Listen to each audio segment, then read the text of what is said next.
Pero ang goal po kasi natin ngayon is really to understand itong topic na ito. Kasi kailangang maintindihan natin itong aspetong ito sapagkat ito ay isa sa pinaka-controversial na issue pagdating sa pagkilala sa Diyos. Kung ito ay medyo magja-jump kasi agad tayo sa true identity of the Holy Spirit without discussing yung Father and Son. So sabi ko nga, bigyan ko lang ng kahapyaw. So bago natin makilala yung identity ng Banal na Espiritu, kailangan alam muna natin yung sa Father and Son. So, linawin ko lang po. Wala man pong linawin, lalong-lalo na po sa mga bago pa lang na nakikinig. Ang ating pong pag-aaralan ay ang orihinal na doktrina ng Iglesia Adventista del Séptimo Día, kung saan buhay ang ating mga sinaunang mananampalataya. So ito po yung itinatag na pundasyon ng pananampalataya habang buhay pa ang propeta. So just to clarify, we are not trying to create a new understanding, but rather bumabalik po tayo dun sa orihinal na pagkaunawa ng mga sinaunang Adventista tungkol sa Diyos. So, hindi ko man po mabigyan ng linaw exactly kung paanong i-discuss itong dalawang paniniwalang ito. So, ko lang pong makumpara nyo, at mapatunayan sa inyo na ito pong paniniwalang ito ay hindi pag-alis sa paniniwalang Adventista. Sapagkat maraming mga tao po ngayon na kapag hindi ka naniniwala sa Trinity, ang sasabihin sa iyo ay hindi ka na Seventh-day Adventist kasi ang Seventh-day Adventist dapat Trinity. Pero kapag tinignan po ninyo, ito yung original na belief, ito yung bagong belief. Sa original belief po ang sabi, there is one God. Sa bagong belief, ganun pa rin naman. Ayun niyo po, pareho yung premise, there is one God.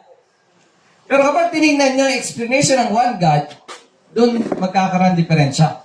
Yung one God sa original belief ng Adventism is, the one God is a personal spiritual being. Pag sinabi pong ano pong ibig sabihin nun? Isa. Singular. But sa modern Adventism, there is one God, a unity of three co-eternal persons.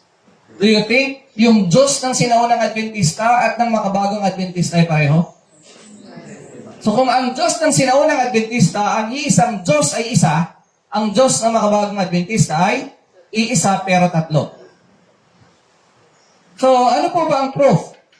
Pag tinignan niyo po sa Bible, ito po ang challenge, Kung naniniwala po tayo dito, find a verse in the Bible na nagsasabi, ang iisang Diyos ay tatlo. Kasi ang makikita po natin sa Bible, pag binasa yung Malakay 2:10, Mark 12:32, Romans 3:30, and so on and so forth, everything na sinasabi dyan, na malinaw na may iisang Diyos, at ang malinaw na isang Diyos ay ang Ama. Hindi Ama, Anak, at Espiritu. So ang nakakalungkot po ngayon sa ating iglesia, ay mas pinipili ng mga makabagong Seventh-day Adventist ang paniwalaan ng iisang Diyos na tatlo, kahit walang mababasang malinaw na nakasulat, while at the same time rejecting yung plain statement na ang iisang Diyos ay ang Ama. Kasi ang sunod na tanong, kung ang Ama ang iisang Diyos, paano si Kristo hindi siya Diyos? Tama po, di ba? So I can discuss it also in detail, pero hindi ngayon. Pero para masagot lang, paano ang iisang Diyos ay ang Ama, pero si Kristo ay hindi mawawalan ng divinity? Napakasimple po. Kung paanong si Adan ay tao at si Eva ay tao. At pag binasa niyo yung Genesis 5:2, male and female created he them and called their name Adam. So both Eve and Adam are called Adam. Napakasimple ng dahilan, sapagkat si Eva ay galing kay Adan. Kung si Eva ay galing kay Adan at si Adan ay tao, therefore si Eva ay tao. At kung si Kristo ay galing sa Diyos, therefore ano siya? Diyos. So hindi po masisira yung katotohanan na may isang Diyos at ang anak ng Diyos ay katulad niya na kung siya ay Diyos, ang anak niya ay Diyos. Pero hindi po maalis yung katotohanan ng nag-iisang Diyos ay ang Ama. Sapagkat si Kristo mismo ang nagsabi, ay ikaw ay makilala nila ang nag-iisang tunay na Diyos at si Jesu Kristong iyong isinugo. galing mismo kay Kristo ang identity kung sino ang iisang Diyos. Yet, many of the people today refuse to believe it. Kasi, naturuan tayo na kapag sinabing isang Diyos, tatlo yan sila. Without even a single verse from the Bible to prove yung sinasabi. Hindi po ako ang nag-claim na walang basis, ha? Pag tinignan natin yung mga statements ng theologians, sinasabi nila, hindi siya explicitly stated in the Bible, pero we need to believe it by faith. Sabi mismo ni Ted Wilson, paano naging sa Diyos yung tatlo? Hindi daw niya ma-explain, pero pinaniniwalaan niya. Directly contradicting yung sinasabi ni Sister White, before accepting any precept or doctrine, we should demand plain the saith the Lord in its support. So, alin po ang may plain the saith the Lord? Ang iisang Diyos ay Ama, ang iisang Diyos ay Ama, Anak at Espiritu Santo. So, it's up to us to choose kung gusto natin paniwalaan, pero sigurado po, hindi po pwedeng parehong Diyos yun. Ang isa doon ay tunay, ang isa doon ay buwan. So, at kung tayo sumasamba sa hindi tunay na Diyos, saan tayo sumasamba? So kung ang Ama ang isang tunay na Diyos, at si Kristo ay anak niya na nagmana ng lahat ng meron sa Kanya, pati ang pagka-Diyos, pati ang buhay at lahat ng kapangyarihan ibinigay kay Kristo, paano naman natin ngayon ikilalanin ang banal na Espiritu? So, the question, what is the Holy Spirit, is their specific answer. Kita niyo pa, ang tanong is, kapag ang tanong, what is the Holy Spirit, paano natin sasagutin? Ano ang sabi ng Spirit of Prophecy? Regarding what is the Holy Spirit, ito po ang sabi ng propeta. The nature of the Holy Spirit is a mystery.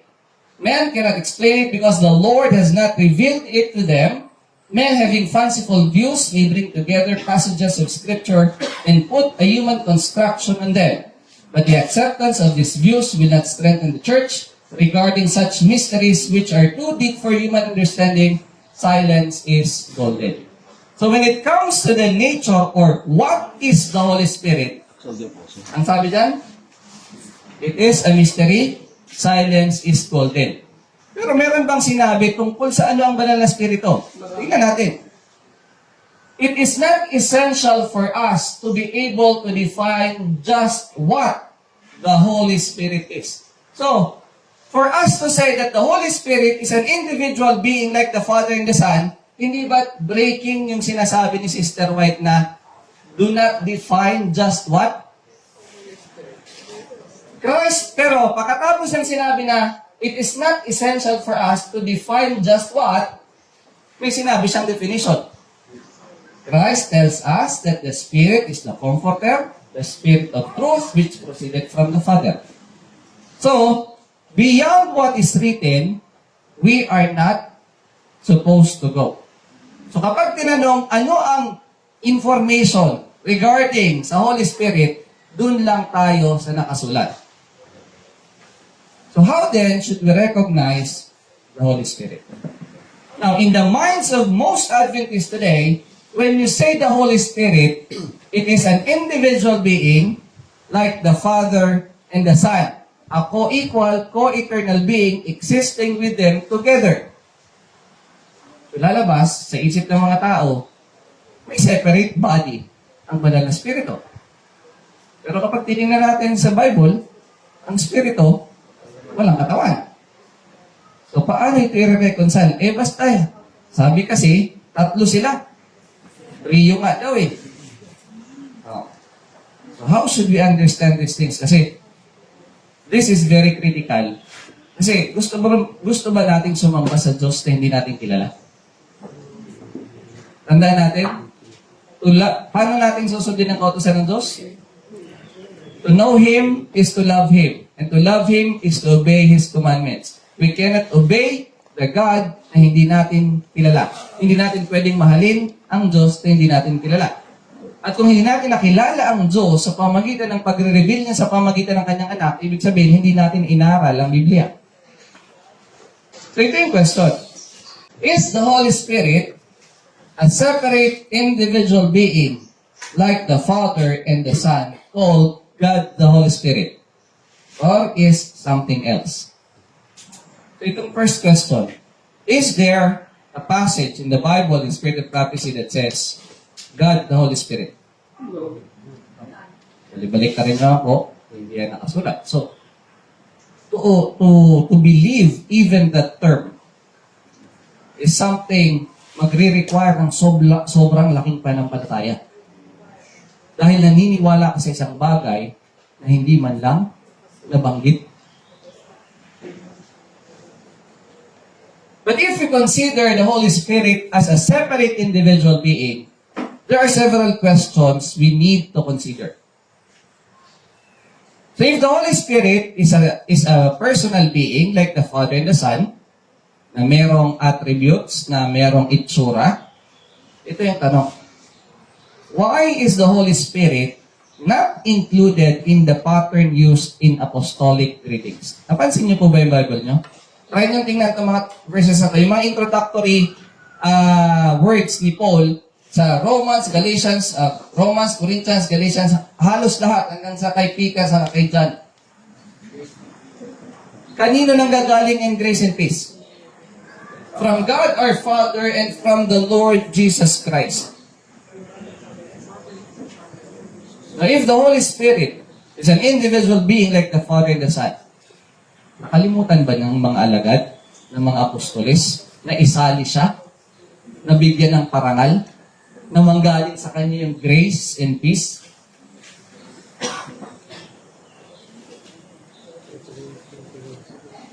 John omits the Holy Spirit from the definition regarding the Antichrist. Ano bang Antichrist?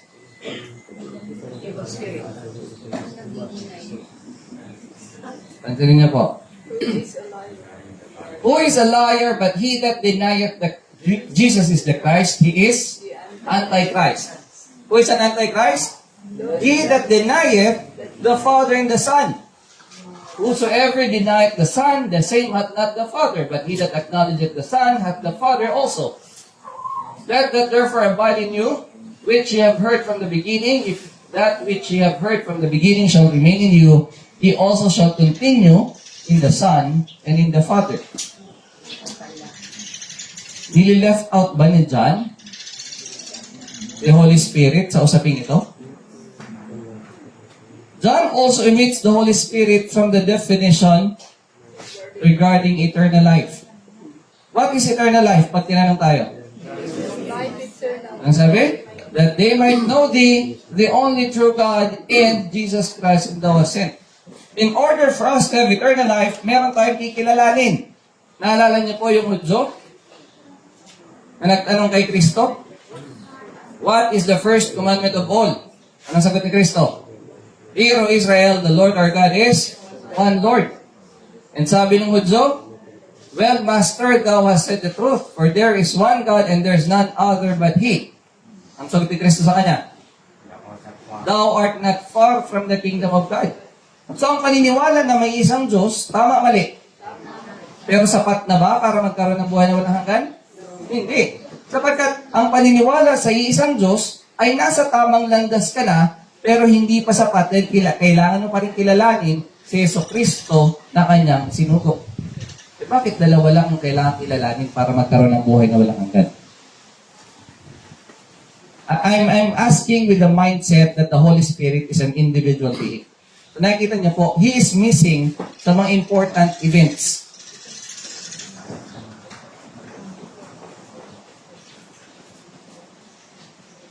The pronouns itself and it are used in reference to the Holy Spirit in the Bible and Spirit of prophecy. For a human being to be referred as it, hindi ba nagpapababa ito ng kanyang pagiging tao? No, ang reasoning na ginagamit ng iba. Yung bata nga dati ginagamitan ng salitang it. Of course, sa grammar po, ang bata kasi, pag hindi alam ang gender, sa Old English, yung word na it is applicable sa kanila. We're talking about a full-grown person. Hindi naman po baby si Holy Spirit, di ba? So si Holy Spirit is an individual being, a full-grown being. So for Him to be called it and itself, do you think it's appropriate? Ito po bang pronouns na ito ginamit kay Kristo at sa Ama? Pero bakit kay Holy Spirit ginagamit? Pansin niyo po.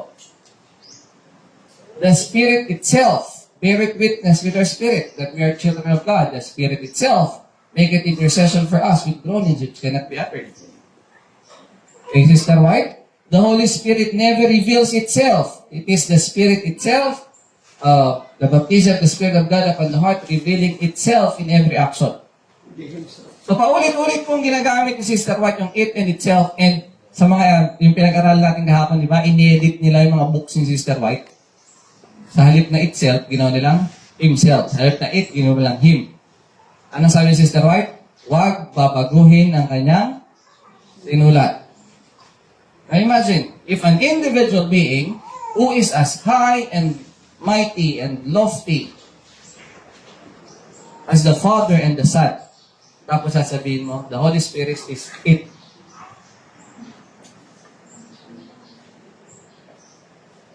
And John did not include the Holy Spirit in which we should believe in order for us not to be troubled. Anong sabi ni Christ? Let not your heart be troubled. Ye believe in God, believe also in me. And the Holy Spirit does not sit in authority or invisible presence on a throne. Sino nakaupo sa trono? Sabi ni Sister White, I saw a throne, and on it sat the Father and the Son. Sabi po nung naniniwala sa tatlong Diyos, humble kasi si Holy Spirit, ayaw niyang agawan ng eksena yung mag-ama. Kaya hindi na siya umupo doon sa trono. Now, these are big questions. And it's gonna be like an impossibility to answer. Kung ang Holy Spirit is an individual being like the Father and the Son, bakit missing in action siya? Hindi ko na po sinama dyan, yung pinatawag ng Diyos, yung the King of the universe, summon the whole universe, lahat ng mga angels present, nandun siya ang Ama, ang Anak, katabi niya, so present siya ng buong mga anghel, sinabi niya, ang anak ko ay kapantay ko. Bakit wala si Holy Spirit sa eksena? Si Satanas, nagrebelde laban kanino? Sa Ama at sa Anak. Ba't hindi siya nagre-rebelde laban kay Holy Spirit? All these things, if you're going to sum up, so there might be a problem, and there is really a problem, if we consider the Holy Spirit to be an individual being, like the Father and the Son. Eh pero Brad, ang Holy Spirit is a person. Bakit? Kasi tingnan mo Brad, ang Holy Spirit can be grieved. So, pwede bang mag-grieve ang power lang? Ang presence lang? Of course, hindi. Kaya may person ng Holy Spirit. It can be grieved, it can be lied to, it can speak, it intercedes, it teaches. Ay, mali pala. He, dapat, kasi persona. So, he can be grieved, he can be lied to, he can speak, he can intercede, he can teach. So, if that personal characteristic ay applicable, so that would mean the Holy Spirit must be an individual person. But let us compare this characteristic to human spirit. Ansinin niyo po. Ang human spirit can also be troubled. It can be grieved. It can speak and pray. It can rejoice. It can be received by the Lord. It can serve. It can rest. But anyone here would think that the human spirit is a separate individual person? Is the human spirit a person? It is a person, but is it a separate person? So, tingnan niyo po ha, almost the same. Anong pwedeng gawin ng Holy Spirit? Ganun din ang ginagawa ng Espiritu ng tao. And much more, ano pa yung ginagawa ng Holy Spirit? Ito ba pwede mong i-apply sa person? Ihinihinga? At nagdidwell sa believer at the same time? Nakita niyo ba yung dilang apoy? So maraming Holy Spirit pala kasi may mga dilang apoy ang bawat tao doon sa Pentecost. It is said, given, sent, or taken away, it belongs to or proceeds from God in Christ, as cloven tongues shaped like fire, and appeared in a dove-like form. So, ang Diyos nyo ba ay mukhang kalapati? Mukhang apoy? Hindi figure ng tao? So, those are symbolic So therefore, we need to understand na magkakaroon tayo ng malaking problema if we believe the Holy Spirit to be an individual being like the Father and the Son. Kung separate siya sa Father and Son, especially. But then, what then is the Bible definition for Spirit? Sabi po, the secret things belong unto the Lord our God, but those things which are revealed belong unto us and our children forever, that we may do all the words of this law. So regarding the Holy Spirit, anong sabi nga? The nature of the Holy Spirit is a mystery. On this topic, silence is golden. Secret things belong to the Lord, so we are only going to dwell with the things which are revealed. So kung ano yung na-reveal, dun lang po tayo. Dun sa hindi na-reveal, wag nating pakialaman. So paano natin i-recognize ang Holy Spirit? Pansinin niyo po. Sa Isaiah 4:13, tinanong ni Isaiah, who hath directed the Spirit of the Lord, or being his counselor hath taught him? Kinote ito ni Paul, at anong sabi ni Paul? For who hath known the mind of the Lord, or who hath been his counselor? So, saan ini-equate ang Spirit? Sa mind. So, both are counselor, pero yung isa Spirit, yung isa mind. So, pag sinabing Spirit of the Lord, it also the mind of the Lord. So, anong relasyon ngayon ng Espiritu at ng tao? So, tanongin ko po kayo.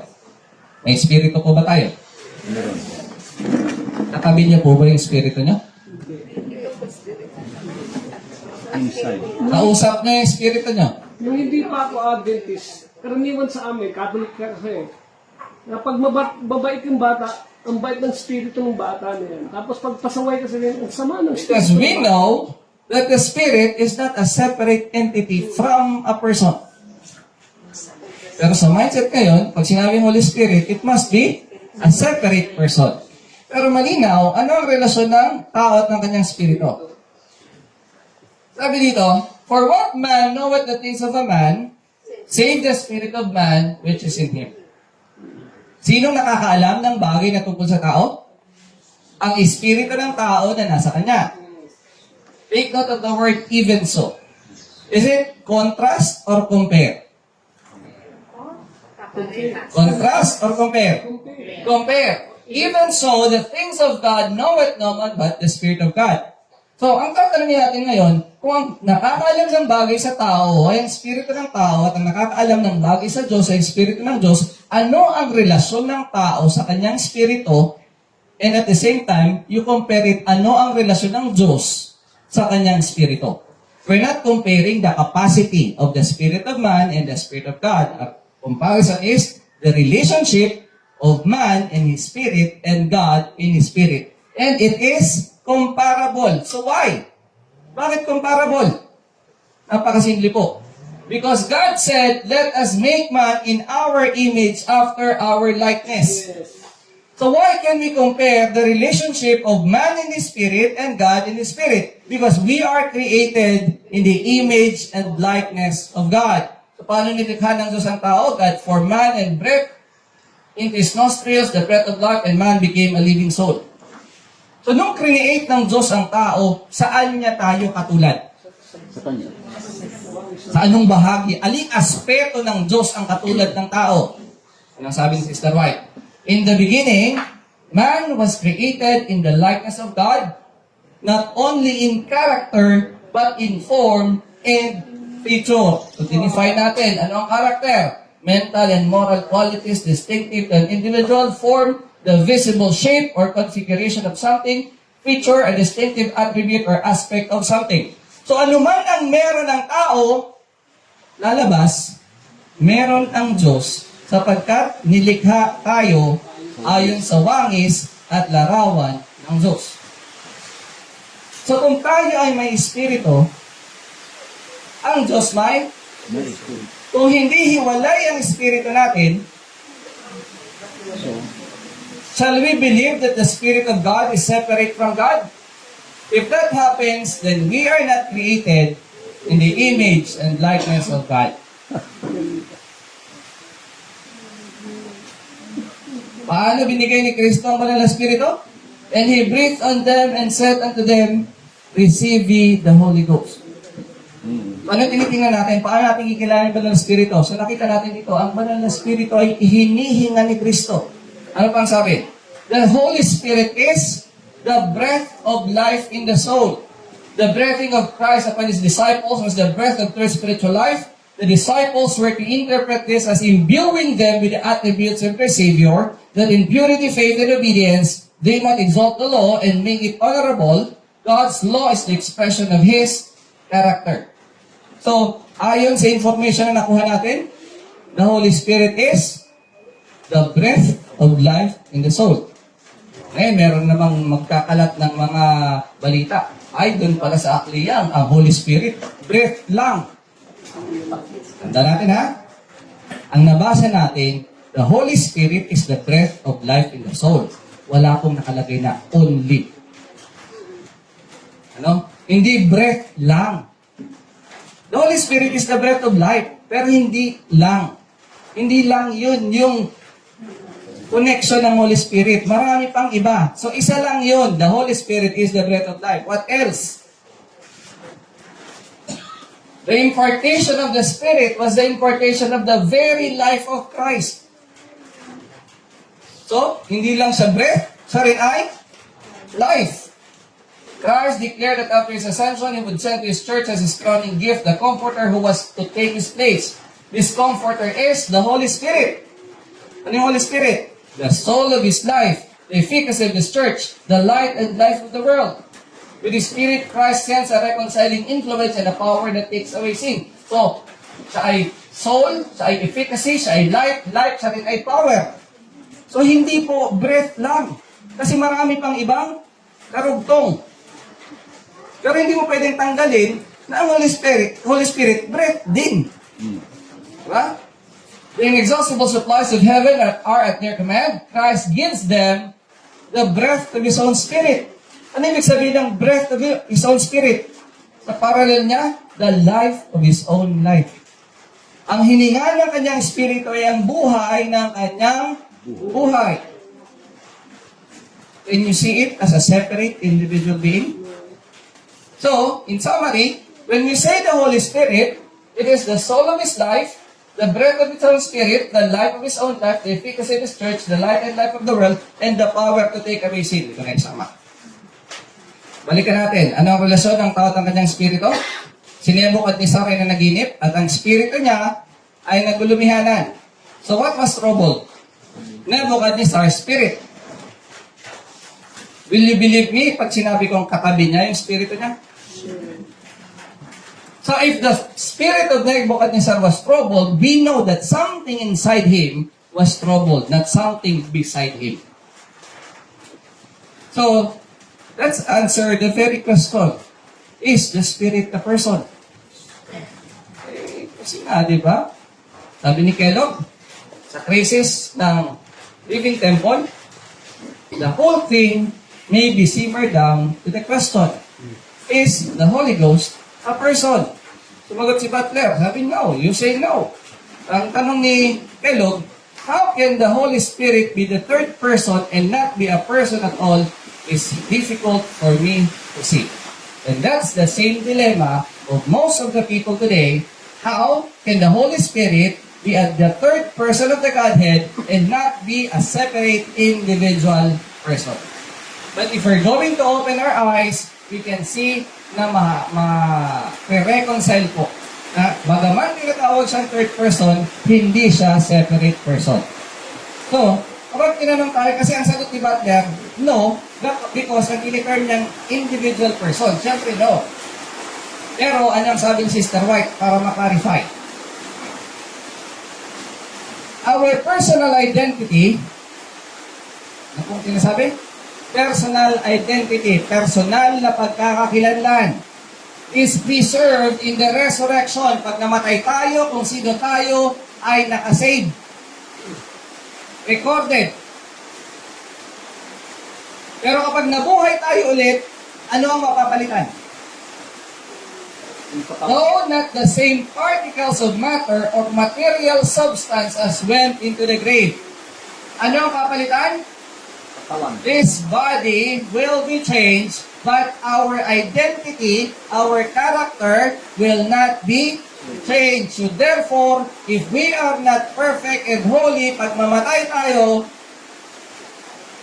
pagbuhay sa atin, hindi tayo mapapaltan ng maayos na katawan. Yung katawan mong mabubulok, yung pa rin ibibigay sa'yo. Kasi kailangan, bago ka mamatay, ay nakatago ka sa Panginoon. Dahil kung hindi, at yung sarili mo ang makikita, hindi ka bubuhayin sa first resurrection. Or even sa special resurrection. Now, the wondrous works of God are a mystery to man. Take note. The Spirit, the character of man, is returned to God. So, alin pala yung Spirit na bumabalik sa Diyos? The character. There to be preserved in the resurrection, every man will have his own character. So, when we say Spirit, it refers to character, not someone else. E paano yan pagdating sa Holy Spirit? Ganun din ba? Consider niyo po. It is the Spirit that quickeneth. The flesh profiteth nothing. The words that I speak unto you, they are spirit and they are life. Sabi ni Kristo, ang Spirit ang bumubuhay. Walang napapala sa laman. Ang salitang sinasabi ko sa inyo, sila Espiritu at buhay. Ano yung sinasabi ni Kristo ang salita? Christ is not He referring to His doctrine, but to His person, the divinity of His character. So is the divinity of Christ's character the Holy Spirit? Yes, but is it a separate individual being? Now, we're going to take a look at the statement of Willie White na pinangakuan ng Diyos si Ellen White. It was also shown me that my son W.C. White would be my helper and that he would not be led away.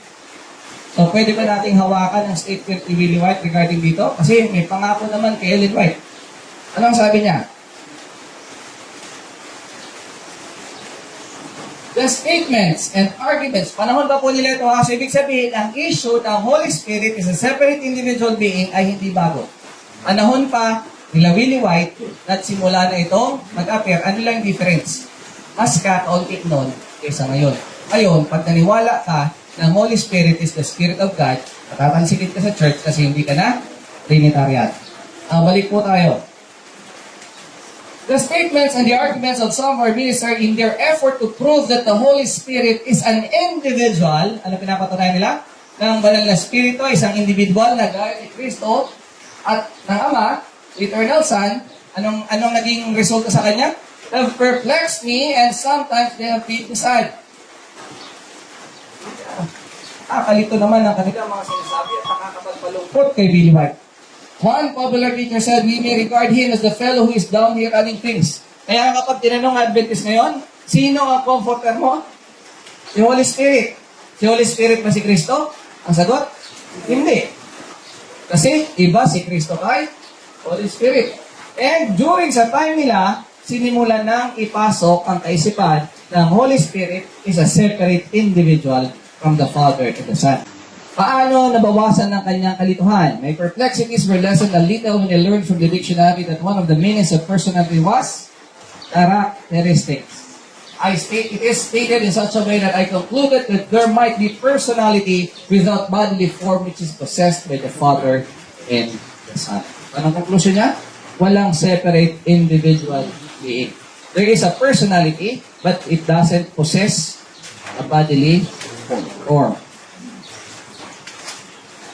Sa pagpapatuloy niya, there are many scriptures which speaks of the Father and the Son in the absence of scripture making similar reference to the united work of the Father and the Holy Spirit or of Christ and the Holy Spirit has led me to believe. Ano yung conclusion niya? That the Spirit, without individuality, was the representative of the Father and the Son throughout the universe. And it was through the Holy Spirit that they dwell in our hearts and make us one with the Father and the Son. So paano nagdidwell ang Diyos sa atin? Through the Spirit. And what is the Spirit? The words that I speak unto you, they are Spirit and they are life. So if we have the Word of God, then God is dwelling in us by His Spirit through His Word. Kaya sabi ni Christ, where 2 or 3 are gathered together in my name, There am I in the midst of them because the words that we're studying are the words of God. And through His Word, His Spirit is there. Importante. Now, Moses asked God, I beseech thee, show me thy glory. Anong hiningi ni Moses? Glory. Ipakita mo sa akin. Sumagot ang Diyos, I will make all my goodness pass before thee, and thou shalt stand upon a rock, and it shall come to pass, while my glory passeth by. Iniling ni Moses na ipakita yung glory. Sabi ng Diyos, papakita ko sa yung glory. Nung pinakita niya yung glory niya, nung dineclare niya, and Moses saw the goodness of the Lord, he manifested His character to him. Sabi ng Diyos, the Lord God, merciful and gracious, long-suffering, and so on and so forth. So the glory of the Lord is His character. Glory, goodness, character. Hindi po tayo nag-iimbento ha. Binabase lang natin sa kung ano ang nakasulat. When Christ prayed to the Father during baptism, anong dumapo sa Kanya? An individual being or the glory of God? Never before have the angels listened to such a prayer. They are eager to bear to their loved commander a message of assurance and comfort. But no, the Father Himself will answer the petition of His Son. Direct from the throne issue the beams of His glory. Anong nangyari dun sa beams of His glory? The heavens are opened, and upon the Savior's head descends a dove-like form of purest light, fit emblem of Him, the meek and lowly one. So yung dove-like form is actually the beams of the glory of God from His throne. So it is not an individual being. Pero brother, ano naman yung, di ba yung Holy Spirit kasali siya sa creation? Dapat tatlo sila doon sa creation. Paano natin makikita ang realidad na ano ba yung presente? O sino ba yung present sa creation? Tatlong individual beings o hindi? So, ayon po sa Genesis 1 verse 2, ang sabi po dyan is, and the earth was without form and void, and darkness was upon the face of the deep, and the Spirit of God moved upon the face of the waters. Oh, malinaw dyan, Brad. Sa creation pa lang, nandyan na si Holy Spirit. I'd like you to take note, bakit may nakalagay ako dyang Strong's number, H7307. That would mean, yan yung Hebrew word na ginamit, and that word is ruach. And pag sinabi bang spirit, ay nangangahulugan na individual being separate from God. Now, let's take a look at some of the other verses na ginamit yung same Hebrew word 7307.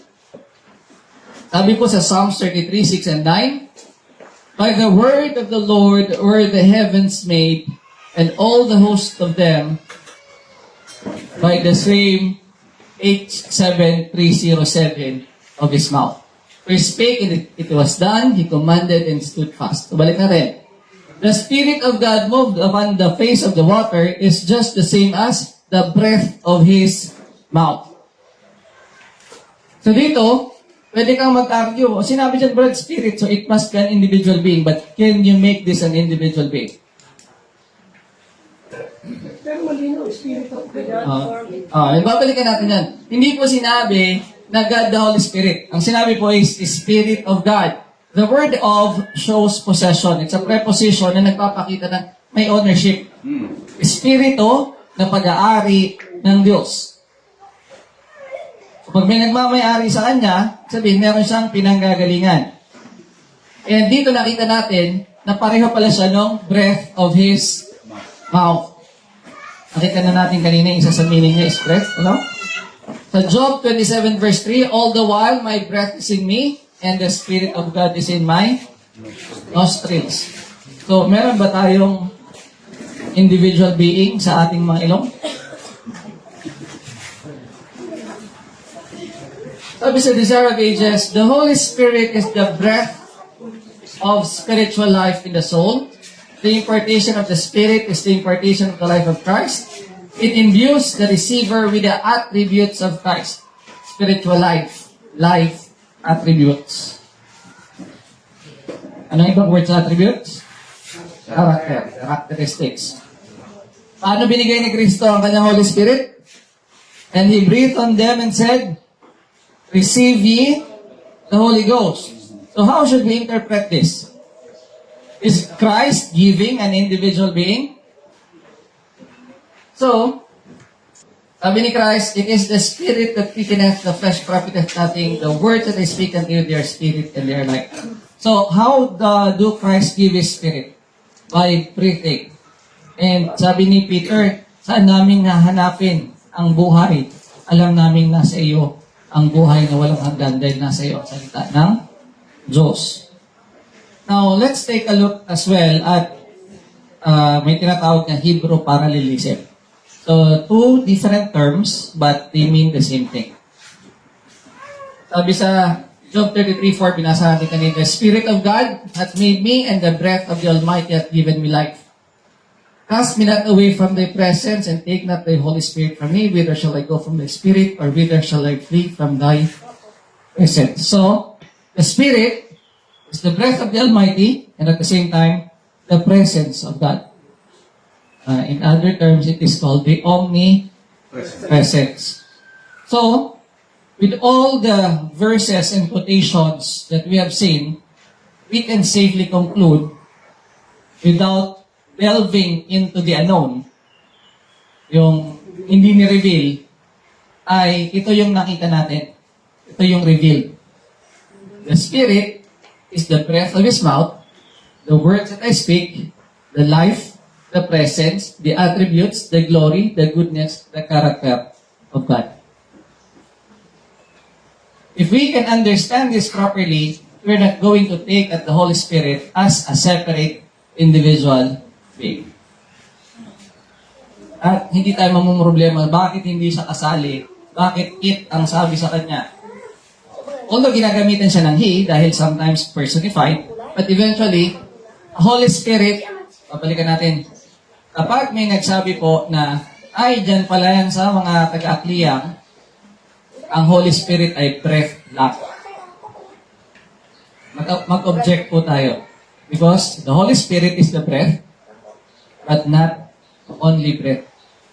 Hindi pwedeng lang.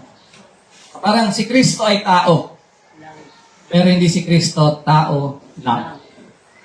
Ang Holy Spirit ay breath, pero hindi breath lang. Marami pang iba. So, paano yan, Brad? Sa creation.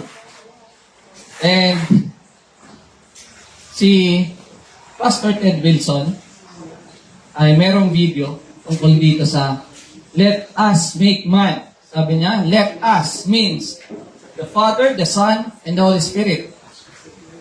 Tri-unity. Tapos sabi niya, can I explain it? Sabi niya, no, but I believe it.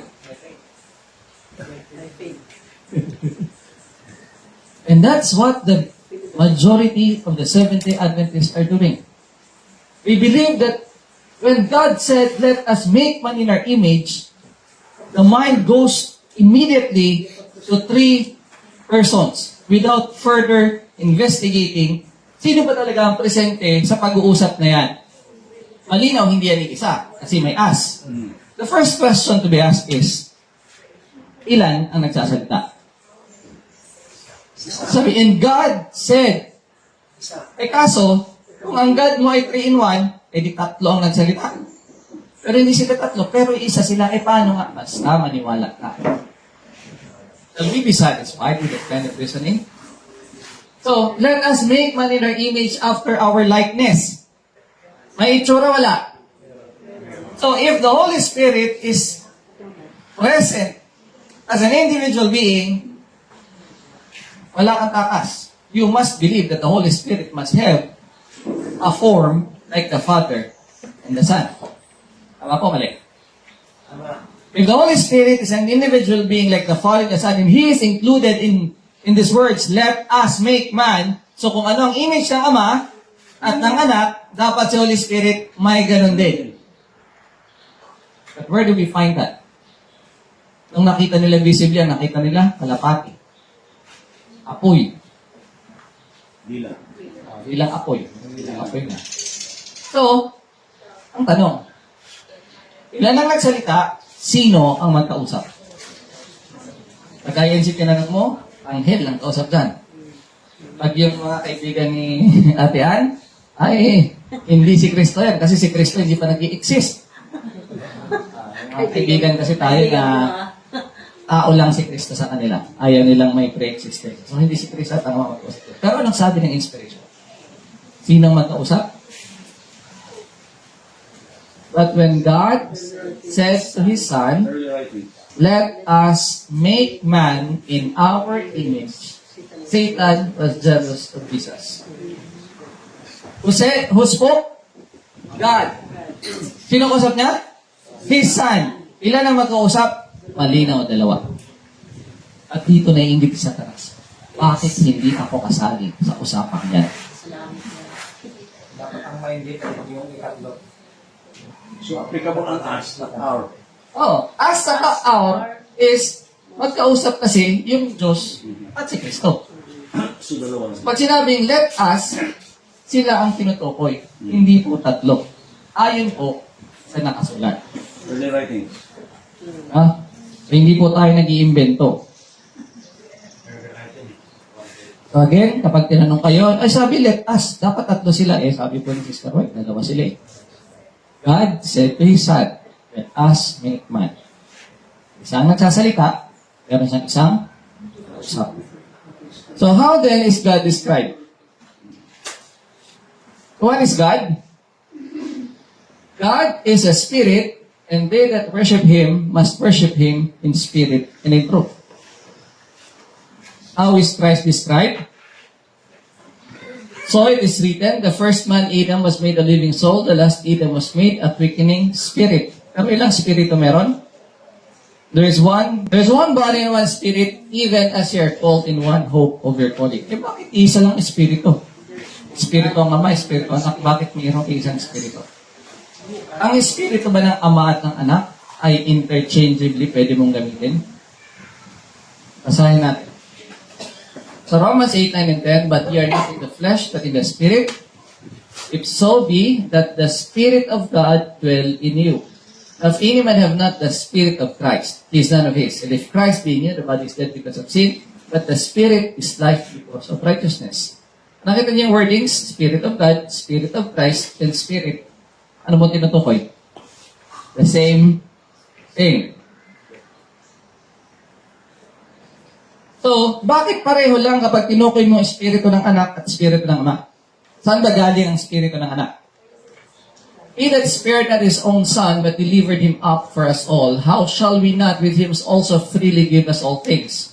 The Father gave His Spirit without measure to His Son, and we also may partake of its fullness. Jesus says, if ye then, being evil, know how to give good gifts unto your children, how much more shall your heavenly Father give the Holy Spirit to them that ask Him? Saan galing yung Espiritu? Sa Ama, ibinigay sa anak ng walang sukat. Walang sukat. At sabi niya, pwede rin natin mapaptake its fullness. So, saan iisa ang ama at anak? From eternity, there was a complete unity between the Father and the Son. Ilan sila? They were two, yet a little short of being identical. Two in individuality, yet one in spirit, heart, and character. So pinag-iba-iba lang, but it means the same thing. So, the Father and Son are one in spirit. Aren't we required to have the same? Anong prayer ni Christ John 17? That they may be one as we are one. So, to conclude that the Spirit of God is also the Spirit of Christ, gumagawa ba tayo ng bagong doktrina? Anong sabi ng pioneers natin? Sabi ni Uriah Smith? The Holy Spirit is the Spirit of God. It is also the Spirit of Christ. Sabi ni E.J. Wagner, here we find that the Holy Spirit is both the Spirit of God and the Spirit of Christ. Sabi ni Loughborough, we learn from this language that when we speak of the Spirit of God, we're really speaking of His presence and power. So kanina kaya narinig ni Loughborough yun? The same thing, sinabi ni Sister White, the divine Spirit that the world's Redeemer promised us and is the presence and power of God. So makikita natin, consistent ang statement ng mga pioneers natin regarding sa identity ng Holy Spirit. It is both the Spirit of the Father and the Son. So kapag tinanggap natin ang banal na Spirito, sino tinatanggap natin? Are we receiving someone else? Are we receiving God, the Holy Spirit? Ano sabi ni Christ? Jesus answered and said unto him, If a man love me, he will keep my words, and my Father will love him, and we will come unto him and make our abode with him. Very basic question. Paano nananahan ang banal na Espiritu sa atin? Anong sagot? By His words. That's why when we are asked, we don't say, sa tingin ko, ganito yan. Ano si Kristo sumagot? Paano pinakita ni Kristo that God is in Him? Sabi niya, it is written. It is not my words, but the words of my Father which is in heaven. So whenever we use the word of God, it is not us who is speaking. So when Christ asked Peter, sino ako? Sabi ni Peter, thou art the Christ, the Son of the living God. And sabi ni Jesus, flesh and blood hath not revealed this to thee, but by my Father which is in heaven. Sabi ko ba? Hindi salita ni Pedro yung sinabi niyang, anak ka ng Diyos. Hindi. Ni-reveal yan sa'yo ng Ama. So the same thing with us. When we speak, not our words, but the Word of God, then we can be assured that we are being dwelt by the Father and the Son through their Spirit. And the Spirit is in the words. So, the Father and the Son is not dwelling in us in a mysterious way para bang pinukuluban ka at pinuposes ka. But rather, when we have the Word of God, then God is dwelling in us. So, actually po, ang presentation po natin is, napansin niyo, question and answer. I'm trying to address the most common question. So, kung meron akong hindi na-address, then pwede niyong itanong later on. As much as possible, ginather ko na po yung laging tinatanong para masagot na agad natin. So, what said our Savior? I will not leave you comfortless. I will come to you. He that hath my commandments and keepeth them, he it is that loveth me. And he that loveth me shall be loved of my Father, and I will love him and will manifest myself to him. So, paano natin ingatan ang kanyang salita, ang kanyang kautusan? Sa pamagitan din ng pag-iingat ng kanyang salita. Kaya, it is very important na kilala natin ang Diyos na pinaglilingkuran natin. Sino ang kasama natin kapag tayo ay sinusubok? When trials overshadow the soul, remember the words of Christ. Remember that He, sino siya? Si Kristo is an unseen presence in the person of the Holy Spirit. And He will be the peace and comfort given you, manifesting to you that He is with you, the Son of Righteousness, chasing away your darkness. If a man love me, wait lang, he will keep my words, and my Father will love him, and we will come unto him and make our abode with him. We have good cheer, light will come in your soul, will rejoice greatly in the Lord. Kaya po, how do we have faith? Faith coming by hearing and hearing out the Word of God. We are required to study to show itself approved unto God. Search the Scriptures for indemnity and eternal life. By beholding, we become changed. If we keep on reading the Bible, we will be assimilated into the words of God. Kaya po napaka-importante kung saan ka nakatingin. Napansin niyo po, may mga tao na sinasabi, hindi ko gagayahin ang tatay ko kasi masama ugali nila. But because dun siya nakatingin, end up, mas malala pa siya katatay nila. So kung tinitingnan natin si Kristo, ma-assimilate natin ang kanyang pag-uugali. At paano natin makikita si Kristo? Sa pagbabasa ng salita ng Diyos. He is the To wit that God was in Christ, reconciling Himself, the world unto Himself, not imputing their trespasses unto them, and had committed unto us the word of reconciliation. God was in Christ. Ang Diyos ay nananahan kay Kristo. God suffered the death in the person of His Son. Lahat ng ginawa ng Diyos ay sa pamamagitan ng anak. Even the sacrifice is through His Son. So, ang tanong, sino ang Spirito? Is He someone else? Anong sabi ng Bible? Now the Lord is that Spirit. And where the Spirit of the Lord is, there is liberty. Sino ang Spirito? Ang Panginoon. Napansin niyo po, napaka-plain naman ng Bible. But because we were taught by our ministers and theologians na merong sariling interpretation na nila yung salita ng Diyos, nagtanim sa atin ng ibang idea. But when we read the Word of God as it is, who is the Spirit? Simple answer. The Lord is that Spirit. Ano pa yung title natin? The identity of the Holy Spirit that we need. So who is the Lord? He is the Spirit. Eh, paano yan, Brad?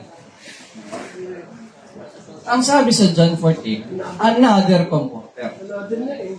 Pag sinabing another, hindi siya yun. Another na nga, pero siya pa rin. Saan ka nakakita nun? Ipapakita natin. Pwede bang tinawag na another, pero siya pa rin? Ano yung example? Ito yung text. So, when you read this, from John 14:16 and then jump to 26, you will end up reading this. And I will pray the Father, and He shall give you another Comforter, that He may abide with you forever. But the Comforter, which is the Holy Ghost, whom the Father will send in my name, He shall teach you all things and bring all things to your remembrance whatsoever I have said to you. In this sense, reading in the surface, sino Comforter? Si Holy Spirit yan. Si Kristo ba yan? Hindi. Looking in the surface, Hindi pa. as it is. Pag tinignan mo, lalabas sinong Comforter? Hindi si Kristo, kung hindi si Holy Ghost, kasi ang sabi, another. Si Kristo ay Comforter at magsisend siya ng another Comforter, so therefore hindi na siya yun. But let's take a look at the context. Minsan po,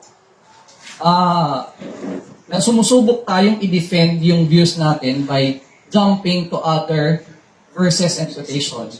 Na yung lamang sagot pala, nandun lang sa context mismo ng verse na binasa. So, tingnan po natin, pansinin niyo po. Diretso natin, John 14:16 and then 26. 16 to 18. And I will pray the Father, He shall give you another Comforter, that He may abide with you forever. So this another Comforter is also called the Spirit of Truth, whom the world cannot receive, because it seeth Him not, neither knoweth Him. Anong sabi? The Spirit of Truth, hindi matanggap ng sanlibutan kasi hindi nila siya nakikita. At hindi siya nakikilala. But ye know Him. Pero kilala nyo siya, for He dwelleth with you. Sapagkat kasama na ninyo siya, and shall be inyo at sa inyo. And then, the word that He said, I will not leave you comfortless, I will come to you. So sabi niya, I will send you another Comforter, but later on He said, I will not leave you comfortless. And then sasabihin namin nila, oo nga, Christ is personified by the Holy Spirit, na hindi siya yun. Kaya, pag nandyan si Holy Spirit, parang si Kristo yung nandyan, pero hindi talaga si Kristo yun. Si Holy Spirit yun. So, how shall we understand these things? Naunawaan ba ng mga alagad ang sinabi ni Kristo? O may bahagi silang nalito? Nalito. Anong kinalituhan nila? Sinin niyo po kung saan sila nalito. Judas said unto him, not Iscariot. Anong tanong niya? Napansin niyo po kanina dun sa ating introduction. When it regards to what is the Holy Spirit, silence is golden. But regarding to who is the Holy Spirit, the Bible revealed it. Ano naman ang tanong? Akatapos sabihin ni Kristo that I will not leave you comfortless, I will come to you. Tinanong siya ni Judas. Ang tanong, how is it that thou wilt manifest thyself and not unto the world? Anong tanong? Paano? Hindi niya tinanong kung sino. Bakit siya magtatanong ng sino kung ang sabi mismo ni Kristo, I will not leave you comfortless. I will come to you. Saan sila nalilito? Sa paano. Paanong makikita ka namin pero hindi ka makikita ng sanlibutan? Ano bang klaseng paningin ang minimin ni Judas? No, ang minimin niya is the physical sight. So, anong sabi? Babaya natin explain yun. Pwede ba nating mapatunayan na kapag sinabing another, ay siya pa rin? Now, let's take a verse in 1 Samuel 10 verse 6 with regard to King Saul. Pinapunta ni Samuel si King Saul dun sa mga propeta at sinabi niya, and the Spirit of the Lord will come upon thee and thou shalt prophesy with them and shalt be turned into another man. Pagpunta ni Saul kasama ng mga propeta, anong ginawa niya? Nag-prophesy na rin siya. So tanong, yung itsura ba niya na bago? Yung itsura niya physically? Hindi. Anong nabago sa kanya? Inward. So outward, the same. Inward, different. Yan siyang mahikayat. Okay.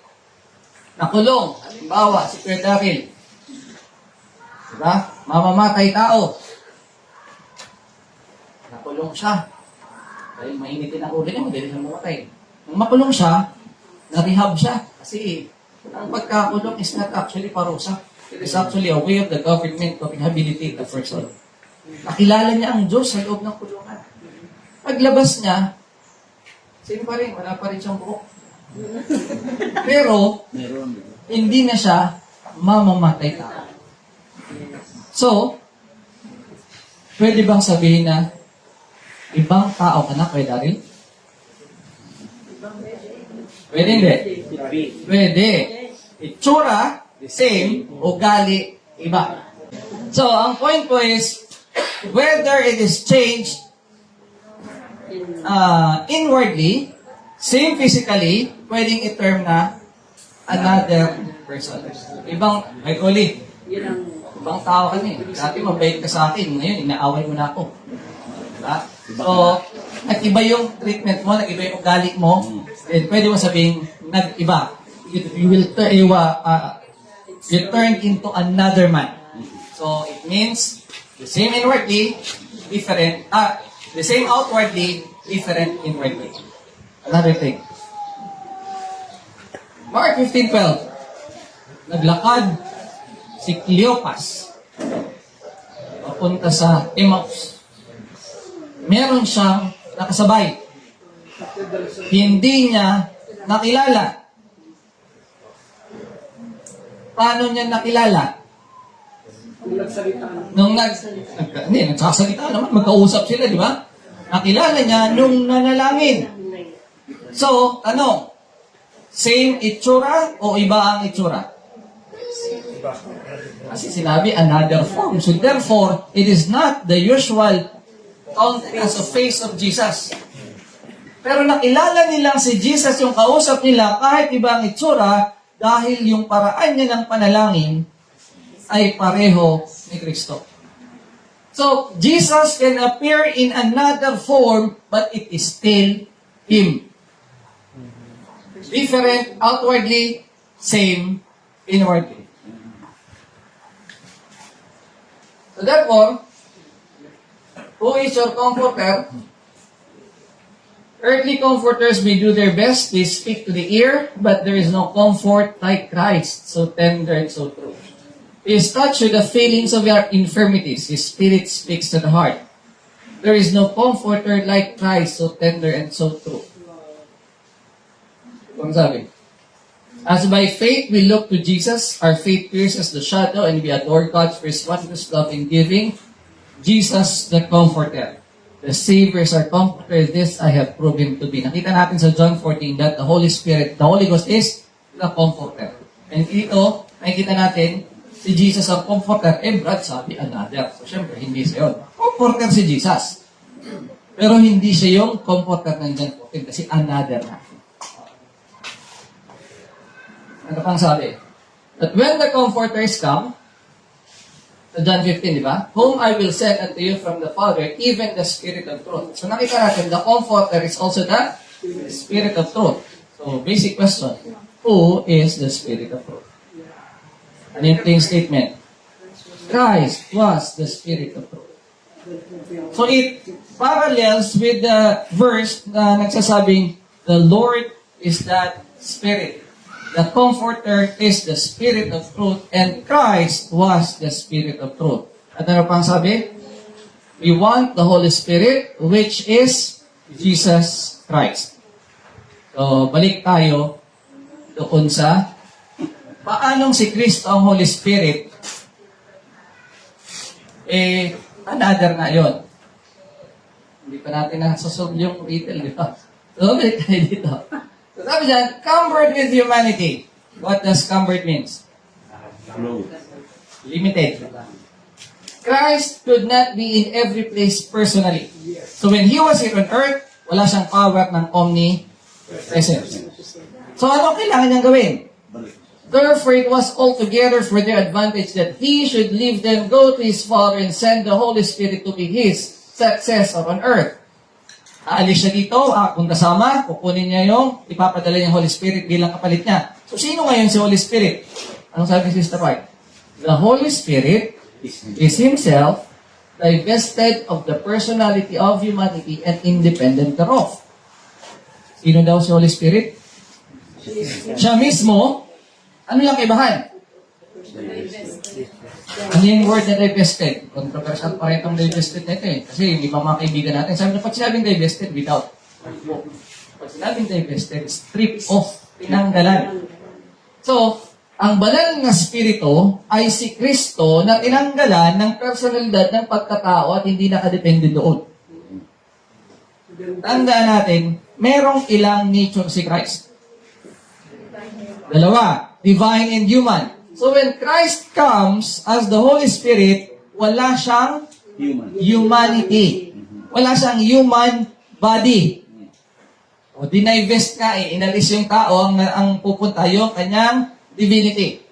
And take note, He would represent Himself as present in all places by His Holy Spirit as the omnipresent. Sino ang magre-representa sa kanyang sarili?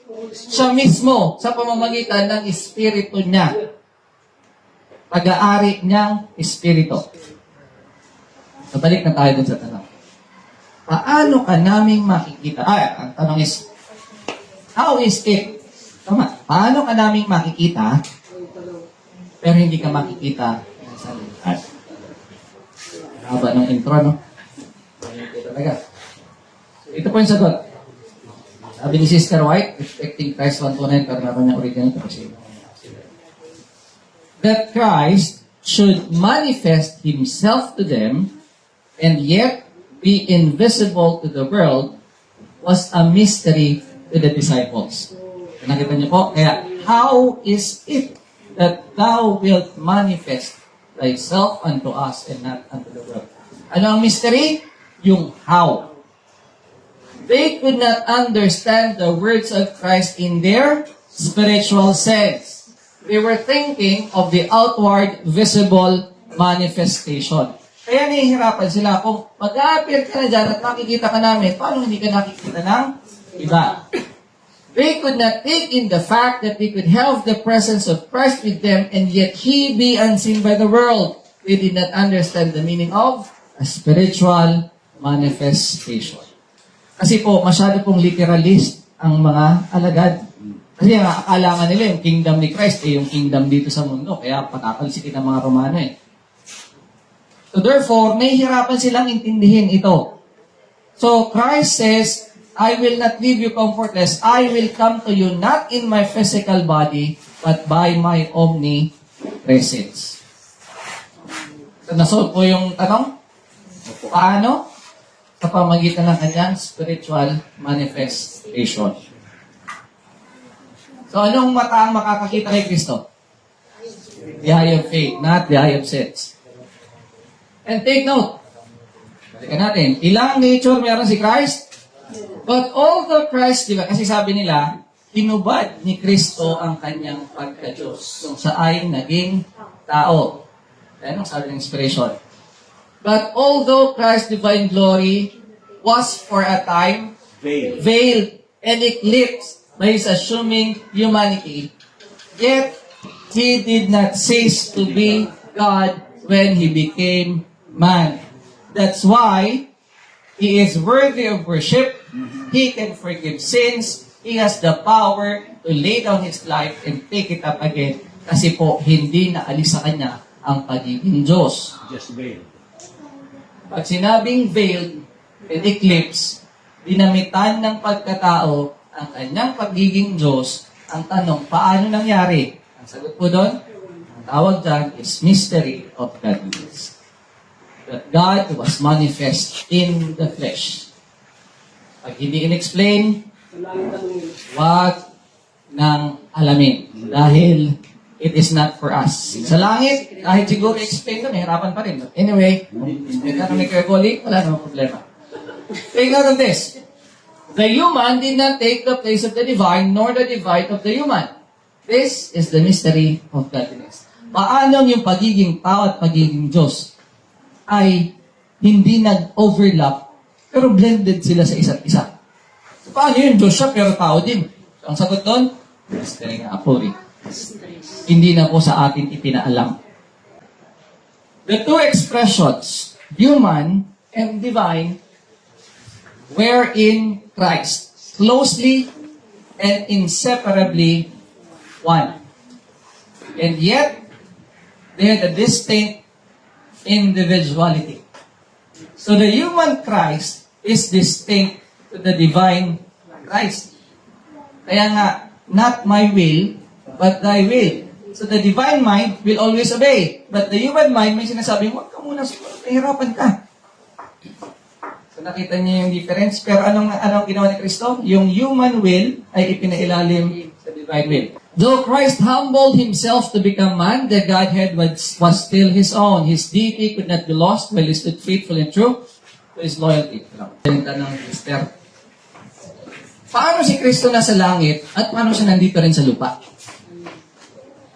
Yung katawan niya nandun, paano siya nandito? Ito po yung sagot. While Jesus ministers in the sanctuary above, He is still, by His Spirit, the minister of the church.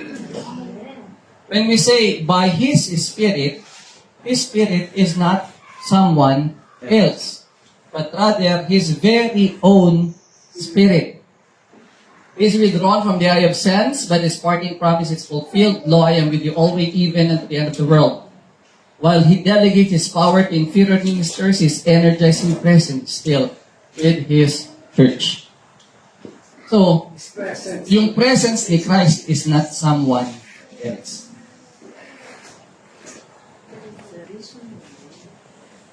I want you to be honest with me.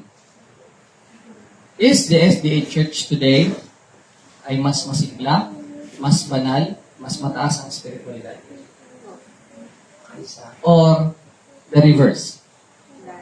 Mas mahina, mas worldly na ang mga tao? Ano daw ang reason? The reason why the churches are weak, sickly, and ready to die is that the enemy has brought influences of a discouraging nature to bear upon trembling souls. He sought to shut Jesus from their view as the comforter, as one who reproves, who warns, who admonishes them, saying, "This is the way, walk in it." Kapag tinanong mo ang Seventh-day Adventist ngayon, sinong comforter mo?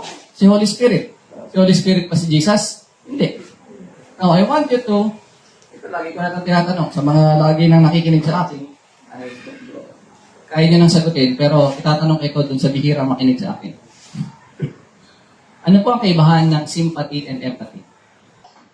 Ang main difference ng sympathy and empathy is you can give sympathy even without experiencing yung dinanas na. Diba? Baga nasugatan siya, ay kawawa ka naman. Diba? So, ang sympathy is broken-hearted si kapatid. Ay, makikisimpatiya ako sa iyo kasi kawawa ka naman. Pero alam mo, makaka-raos ka din yan. Okay? Ano naman ang empathy? Ang empathy is, mabibigyan kita ng comfort because ako mismo ay dumanas nung dinadanas mo. For example, nawalan ako ng 1,000. At sasabihin sa akin ni Kuya Goli na, okay lang yan, Brad. 1,000 lang yan. Makakaraos ka din. Eh, paano ko si Kuya Goli hindi pa nawawalan? Pwede kong tanongin sa kanya, nawalan ka na ba, Brad? Pwede naman, ha? Siyempre, kaibigan mo, makikirami sa'yo. Pero, sabihin sa akin ni Kuya Esbert, okay lang yan, Brad. 1,000,000 nga nalugi sa akin, eh. Aling comfort ang mas makakapagbigay ng comfort sa atin? Yung comfort ni Kuya Goli na hindi nawalan o si Kuya Osborne na mas malaking nawala? Now, let's compare the Holy Spirit kung si Kristo siya at hindi siya si Kristo. If the Holy Spirit is not Christ, He will come to you to comfort you. Bibigyan kita ng lakas, bibigyan kita ng comfort. Pwede ka magtanong, Holy Spirit, naging tao ka ba? Tinukso ka ba? Na nagumpay ka ba? So, if the Holy Spirit did not become a human being, He was not tempted in all points like as we are, and He was not able to overcome in this fallen human nature, anong pwede niyang ibigay? Sympathy or empathy? Sympathy lang. Kaya sabihin mo, hindi mo naman kasi talaga alam kasi hindi mo naman naranasan maging tao. But when Christ comes to you as the comforter, anong pagsubok ng buhay mo ang pwedeng lumampas sa dinaanan ni Kristo? Isipin mo, kaya naman Panginoon, ito yung pagsubok ko, tapos nagre-reklamo na ako. See? Ano ba ang pinapasakripisyo sa iyo ng Diyos? Na ikukumpara mo sa sinakripisyo ng kanyang anak. So if your comforter is the Holy Spirit, na hindi naging tao, hindi tinukso, hindi na nagumpay, magiging resulta, the churches are weak and sickly and ready to die because you have a comforter na hindi kayang magbigay ng empathy. But if your comforter is Christ, anong reklamo ang pwede mong sabihin kapag ikaw ay nadidepress? Anong sabi ni David? Why art cast down, O my soul? Hope thou in God. Bakit? Kasi ano bang problema mo ang hindi kayang solusyonan ng Diyos? Ano bang pinagdadaanan mo ang hindi dinaanan ni Kristo? I hope you can see the difference if you recognize the Holy Spirit as someone else than Christ Himself. Ito po ang realidad. If we remove Christ as our comforter and we put someone else na hindi naging tao, hindi tinukso, hindi na nagumpay, kaya kapag kinomfort ka niya, hindi ka comforted. Kasi, hindi ka naman naging tao, paano mo ako comfort? Kaya nga, even angels, hindi tayo mabibigyan ng same comfort na pwedeng ibigay ni Kristo. Diba? Earthly friends can comfort us, pero there's no comfort like Christ, so tender and so true. So how about the sin against the Holy Spirit? Ay, kayong mga tuniti kayo, nagkakasala kayo laban sa banal na Espiritu, nire-reject nyo si Holy Spirit. Ano? Kapag hindi mo ba kinilala ang Holy Spirit as an individual being like the Father and the Son, yun ba ang definition ng sin against the Holy Spirit? And most of the people today doesn't really understand what it takes to sin against the Holy Spirit. Dahil naturuan lang tayo ng mga tagapagturo natin, yung mga yan, mga walang Holy Spirit yan, nagkakasala yan laban sa banal na Espiritu. So, basically, pag tinanong tayo, ano ang kasalanan laban sa banal na Espiritu? Ito ba yung hindi mo siya kilalanin kagaya ng ama at anak? Basahin natin ang Biblia. So, Matthew 12, 31 and 32. Ano ang mababasa natin? Wherefore I say unto you, all manner of sin and blasphemy shall be forgiven unto men, but the blasphemy against the Holy Ghost shall not be forgiven unto men. And whosoever speaketh a word against the Son of Man, it shall be forgiven him. But whosoever speaketh against the Holy Ghost, it shall not be forgiven him, neither in this world, neither in the world to come. Tanong, dinefine ba dyan paano ka nagkakasala laban sa banal na spirito? Sinabi lang dyan na pag nagkasala ka laban sa banal na spirito, hindi ka mapapatawad. Pero walang sinabi dyan, paano ka magkakasala laban sa banal na spirito. So, paano nga po mag-aral ng Bible? Here a little, there a little, line upon line, precept upon precept, precept upon precept. So, let's take a look at the parallel passages. Kasi po, ang isang writer may be writing in a manner na hindi niya nabibigyan ng attention ng ibang detail. So, pag dito ka lang nag-base kay Matthew, na-define mo ang sin against the Holy Ghost? Wala, di ba? Tingnan natin sa ibang writer. Sabi sa Mark 3:20-30, same ba yung pinag-uusapan? Verily I say unto you, all sins shall be forgiven unto the sons of men, and blasphemies wherewithsoever they shall blaspheme. But he that shall blaspheme against the Holy Ghost hath never forgiveness, but is in danger of eternal damnation. Same po ba pinag-uusapan? Same. Sin against the Holy Spirit. Pero dito may karugtong. Paano nagkaroon ng sin against the Holy Spirit yung mga kausap ni Kristo? Because they said, He hath an unclean spirit. Christ is working miracles. Christ is preaching to the people. He is healing the sick. Pero anong sabi ng mga scribes and Pharisees? Ginagawa niya yan sa pamamagitan ni Beelzebub. And that is exactly the sin against the Holy Spirit. Ang sabi ni Sister White, what constitutes the sin against the Holy Ghost? It is willfully attributing to Satan the work of the Holy Spirit. So yung pagpapagaling ni Kristo, inakusahan nila na sa kapangyarihan ng Diablo, so yun yung realidad. Nagkasala na sila laban sa banal na Espiritu. Nakita niyo po, maraming mga taong magaling mag-akusa ng nagkasala kalaban sa banal na Espiritu, pero hindi nga nila alam ang definition paano nagkakasala laban sa banal na Espiritu. Ang pagkakasala ba sa banal na Espiritu ay instantly na, ay, nakagawa ka ng mali, nagkasala ka na sa banal na Espiritu. Tingnan niyo po kung paano ito. This is a process. Hindi po kasi agad-agad nagkasala ka sa banal na Espiritu. Paano ka magkakasala? Paano mo i-attribute kay Satan ang works ng Spirit of God? No one need to look upon the sin against the Holy Ghost as something mysterious and indefinable. The sin against the Holy Ghost is the sin of persistent refusal to respond to the invitation to repent. Another thing, it is the sin of blasphemy against the Holy Spirit does not lie in any sudden word or deed. Hindi ito biglaan. May nasabi ka, may nagawa ka, nagkasala ka sa Banal Espiritu. No. It is the firm, determined resistance of truth and evidence. Another definition is Sister White. There are none so hardened as those who have slighted the invitation of mercy and then despite the Spirit of grace. The most common manifestation of the sin against the Holy Spirit is in persistently slighting heaven's invitation to repent. So, instant or process. Sabi dyan, every step in the rejection of Christ is a step toward the rejection of salvation and toward the sin against the Holy Spirit.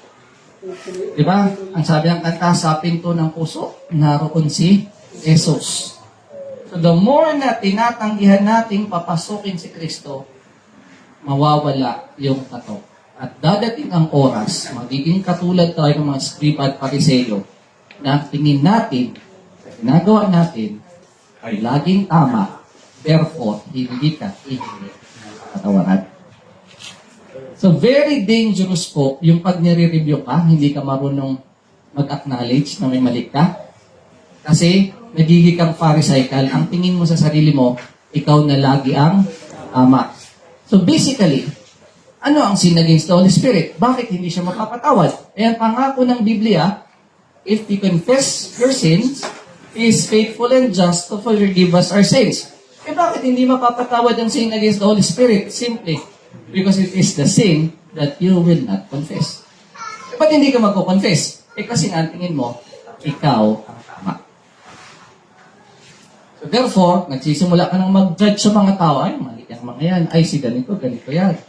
So So, maingat po tayo sa paghato, lalo na yung magsasabi tayo, ay, dari, hindi ka na maliligtas. Ano yung pagpilangan kasi sa iglesia, sa Dilamon na. Ah, Hindi rin sila Adventist. yun. No?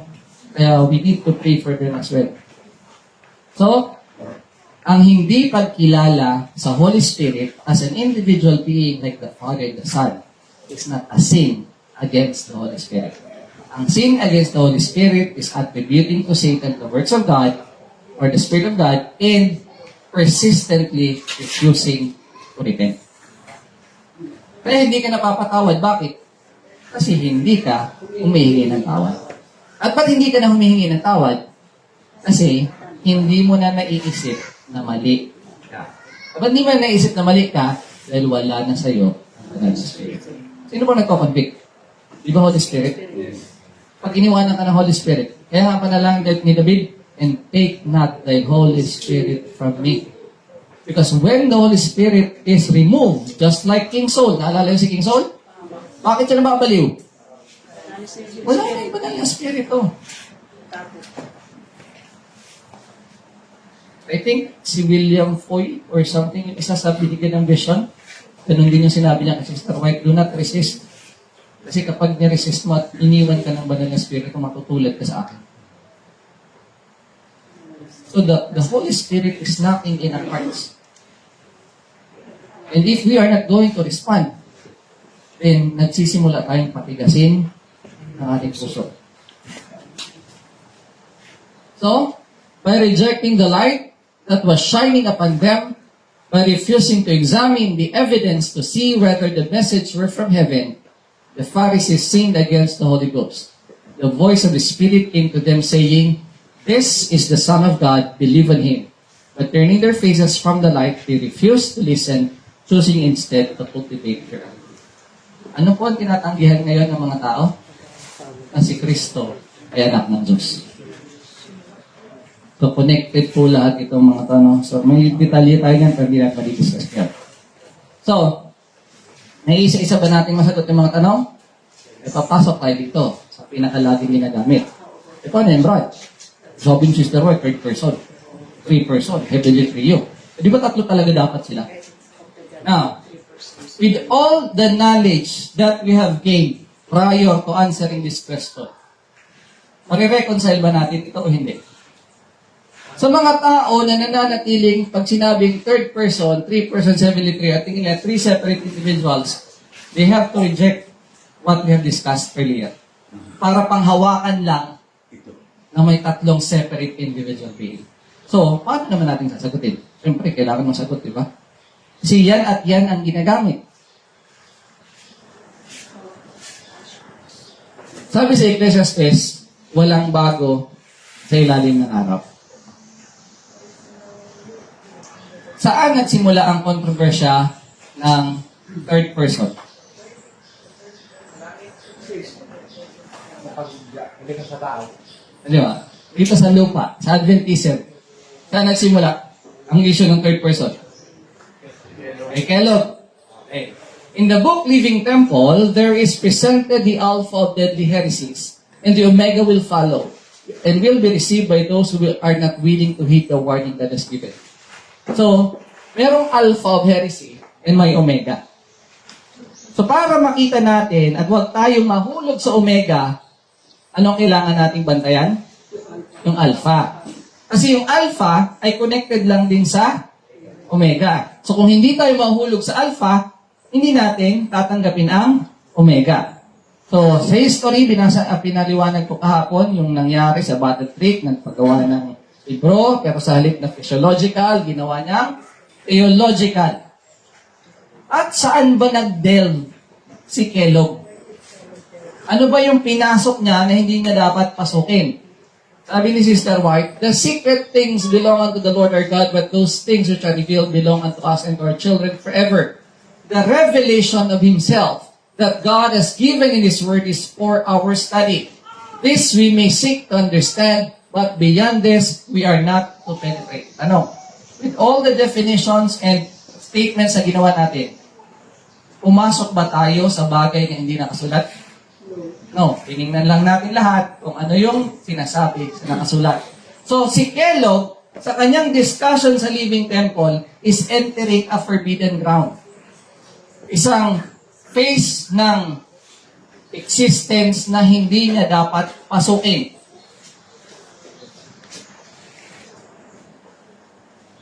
And ano specifically yung issue during their time? Tendencies toward pantheism. And what is pantheism? Is in everything. God in everything. In the tree, in the rock, in anything, and even in the sinner. Kaya sabi ni Sister White, no, God does not dwell in the sinner. It is Satan dwelling there.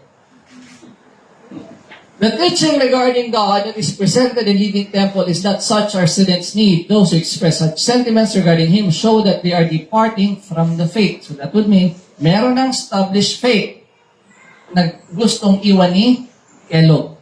Ano ngayon ang paniniwala ni Kellogg? Ano ang kanyang paniniwala tungkol sa Diyos? So again, bago niya ni-revise, ano ang belief niya? Trinitarian or non-Trinitarian? Non-Trinitarian. Nung na-rebuke siya, sabi niya, ay may mali ako. Bakit? Ay kasi non-Trinitarian ako. Ngayon Trinitarian ako, may tatama ko na. Anong sabi sa kanya ni Daniels? Sabi ni Daniels, ever since, kausap ni Daniels si W.C. White, sinusumbong niya si Kellogg. Ever since the council closed, I've felt that I should write you confidentially regarding Dr. Kellogg's plans for revising and republishing the Living Temple. He said that in some days before coming to the council, he had been thinking the matter over and began to see that he had made a slight mistake in expressing his views. Ano daw mali niya? Right lang.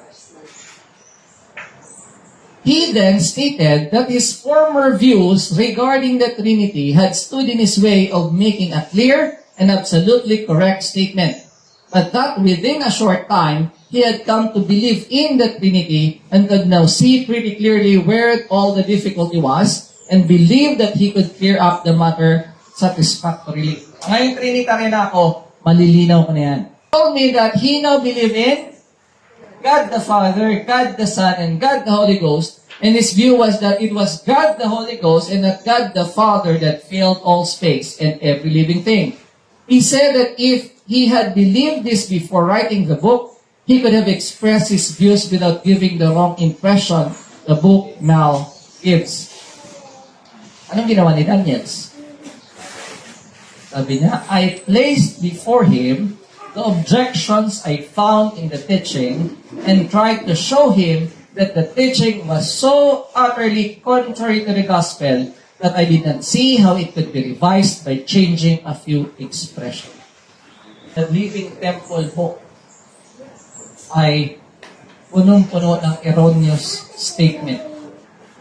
Pero tanong, anong mga quotation na nasa loob nun? Spirit of prophecy quotation. Kung nagawa ni Kellogg ito noon, magagawa pa rin na ni Satanas ngayon. Some people still today are using the spirit of prophecy to prove their point, taking from their connection. So ano ang naging reaction ni Sister White? It will be said that Living Temple has been revised, but the Lord has shown me that the writer has not changed. And there can be no unity between him and the ministers of the gospel while he continues to cherish his present sentiments. I am bidden to lift my voice in warning to our people, saying, be not deceived, God is not mocked. So whether non-Trinitarian or Trinitarian view ni Kellogg, still the Living Temple is a mockery of God. And ano pang sinabi ni Sister White, you are not definitely clear on the personality of God. Ano pong issue? Personality of God, which is everything to us as a people. You have virtually destroyed the Lord God Himself. So ano nang paniwala ni Kellogg sa personality of God? We now believe in God the Father, God the Son, and God the Holy Spirit. Ano ang reaction ni Sister White? In the controversy that arose among our brethren regarding the teachings of this book, those in favor of giving it a wide circulation declared, it contains the very sentiments that Sister White has been teaching. Anong sabi ko kanina? Yung Living Temple ay punong-puno ng spirit of prophecy quotation. Pero anong sabi ni Sister White? This assertion struck right to my heart. I felt heartbroken for I knew that this representation of the matter was not true.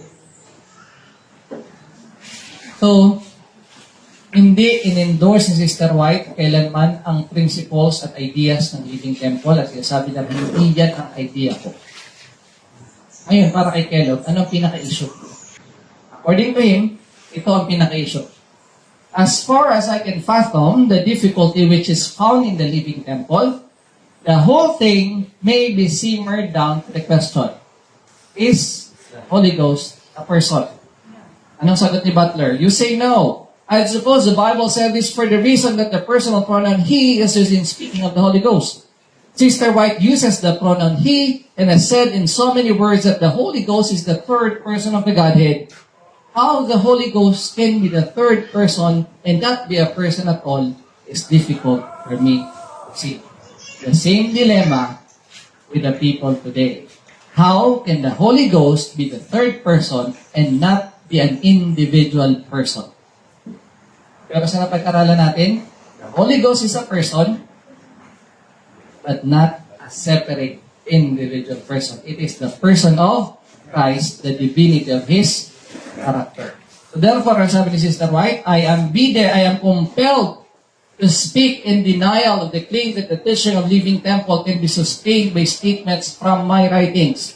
There may be in this book expressions and sentiments that are in harmony with my writings, and there may be in my writings many statements which, taken from their connection and interpreted according to the mind of the writer of the Living Temple, would seem to be in harmony with the teachings of this book.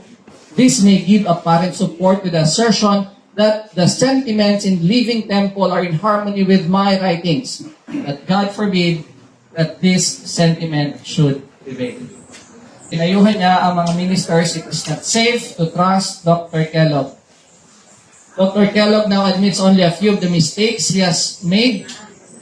And take note, sino po ang katulong ni Kellogg magsulat ng Living Temple? A book that was written under the inspiration of the Ark Deceiver. So the Living Temple is a satanic book. And dahil hindi pa rin nire-recognize ni Kellogg ang error niya, anong declaration ni Sister White? This reveals blindness beyond conception. And may mga nagkiklaim pa na naniniwala, na naniniwala si Kellogg kay Sister White. Sabi niya, he declares that he does, but he does not. And I am so sorry that sensible men do not discern the trail of the serpent. I call it thus, for the Lord pronounces it.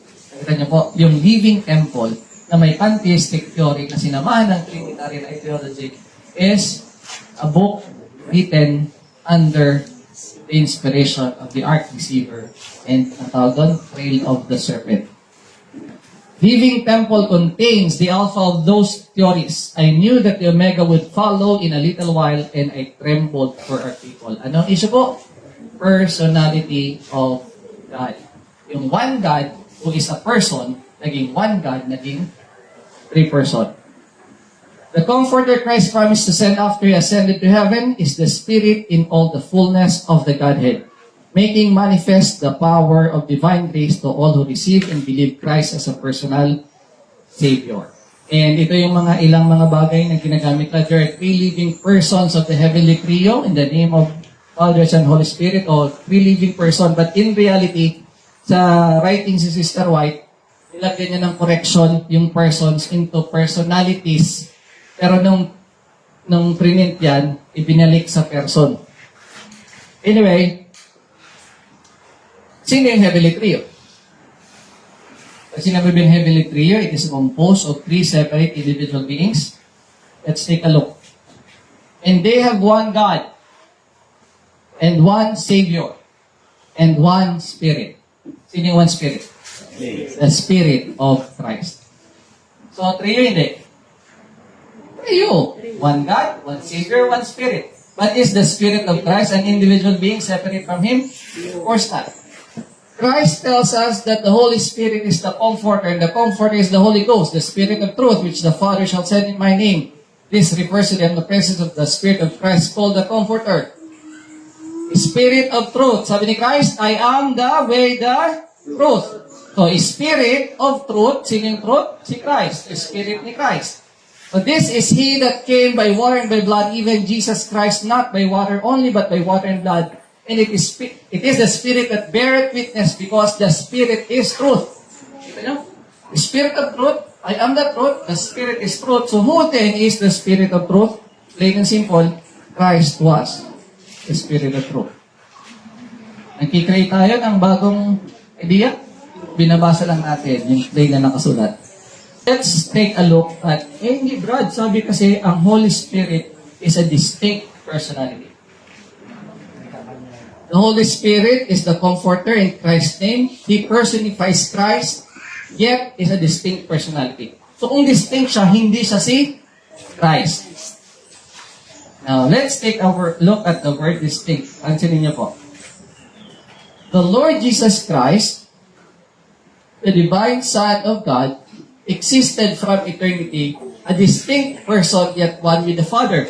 So, combine mo yung dalawa, He personifies Christ, yet is a distinct personality, at si Christ is a distinct person with the Father, lalabas, individual person si Holy Spirit. Tama, mali? Using this logic, at hindi mo alam i-defend, mahuli ka. Pag sinabing distinct, dapat separate. Tama? Kasi alam natin si Christ is a distinct person from the Father and He is a separate person from the Father. So therefore, pag sinabing distinct, dapat separate. Pero pansinin niyo po ito. Sa letters and manuscript, pag sinabing God and Christ, this word show that God and Christ are two personalities, distinct and separate. Clear? Father and Son are distinct and separate. But let's take a look at the Holy Spirit and Christ. The human did not take the place of the divine, nor the divine of the human. The two expressions, human and divine, work in Christ closely and inseparably one, and yet they had a distinct individuality. The Father and Son are distinct and separate, but Christ and the Spirit are distinct and inseparable. Makita niyo po yung difference? Kasi hindi mo pwedeng ihiwalay ang Espiritu sa katawan. Pag nawala ang Espiritu natin, patay tayo. Pero sa Diyos, hindi niya pwedeng hiwalay ang Espiritu niya dahil bahagi yun ng kanyang pagka-Diyos. Hindi siya separate, individual being. So, pag sinabi Holy Spirit ngayon at si Kristo yun, anong ibig sabihin nun? Pansinin niyo po. You want that help that comes from Christ, having escaped the corruption that is in the world through lust. You are to be a partaker of the divine nature. There is nothing else that can save us. Christ comes in His divine nature, and here is every soul will be enlightened according to what you study, according to what you give the mind to feed upon. Ano bang sabi? The Lord Himself puts His Spirit, His divine nature, where man can, through Jesus Christ, connect with the one mind in counsel. So, linawin natin. The Lord puts His Spirit, which is also His divine nature. Christ comes in His divine nature. Compared with humanity, Christ could not be in every place personally. So pag pinadala niyang Spirit, anong wala doon? Walang humanity. But, hindi ba si Kristo yun? Siya pa rin. So, pansinin niyo po. We are told to partake of the Holy Spirit, right? Bestowing the Holy Spirit, when we partake of the Spirit, men and women will be born again. Anong sabi dyan? The question to ask the soul is, am I a partaker of the divine nature represented as being born again? So the Spirit is the divine nature. So when Christ comes as the Holy Spirit, it is not someone else. Eh bakit naging trio? Eh kasi nga, merong human Christ which is distinct and divine Christ na parang si Kristo kasi 2 in 1, human and divine. Kaya, pag binasa mo itong, sin could be resisted and overcome only through the mighty agency of the third person of the Godhead. Paano natin ito interpret? A separate individual being or the very Spirit of Christ? Hindi mo kailangang lumayo, just read the later part of the passage. Ito yung mababasa mo. It is the Spirit that makes effectual what has been wrought out by the world's Redeemer. It is by the Spirit that the heart is made pure. Through the Spirit, the believer becomes a partaker of the divine nature. Christ has given His Spirit. So the third person of the Godhead is what? The Spirit of Christ.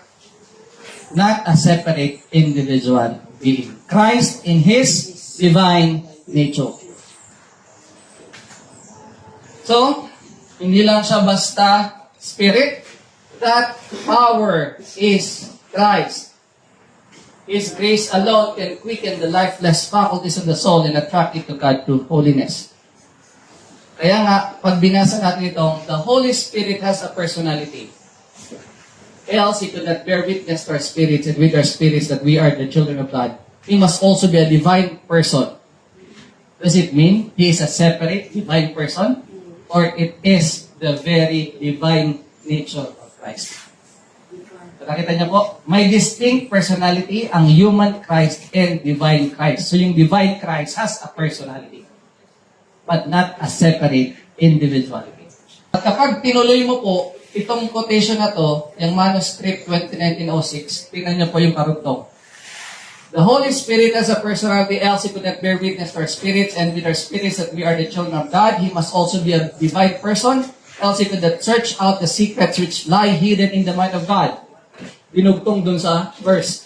For what man knoweth the things of a man, save the spirit of man which is in him, even so the things of God knoweth no man but the Spirit of God. So ano pag ino-compare?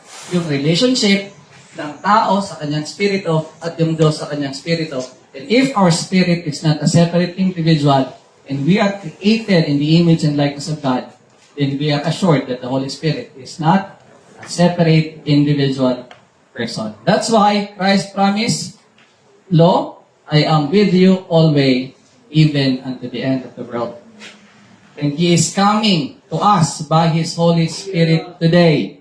Let us recognize Him now, then we shall recognize Him when He comes in the cloud of heaven. He who declared, ang tanong, kapag present ba natin ito paniniwalaan? So dito, He who declared that His truth would shine forever will proclaim this truth through faithful messengers who will give the trumpet a certain sound. The truth will be criticized, scorned, and derided. But the closer it is examined and tested, the brighter it grows. How many of you ang matagal ng believer ng one true God, but nung present ko ito, may nakita kayong bagong makaliwanag? So the more we study it, the greater the light is coming. It becomes clearer to us that it is Christ that's coming to us by His Spirit, not someone else. Bakit hindi ito matatanggap ng marami?